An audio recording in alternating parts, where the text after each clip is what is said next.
Hi friends, ఈరోజు నా morning tiffin millets dosa.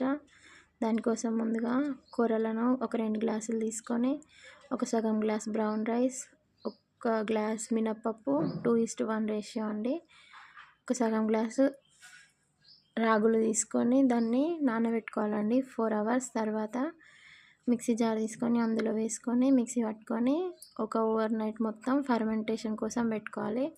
అది మంచిగా ఫర్మెంట్ అయినాక నెక్స్ట్ డే మార్నింగ్ తీసుకొని దానిని సపరేట్ బౌల్లో తీసుకొని అందులో కొంచెం సాల్ట్ వాటర్ వేసి కలుపుకొని మనం నార్మల్గా దోశలు వేసుకుంటాం కదండి, అట్లా వేసుకొని కొంచెం రెడ్డిష్గా కాల్చుకోవాలండి. అప్పుడే ఈ దోశ టేస్టీగా ఉంటుంది.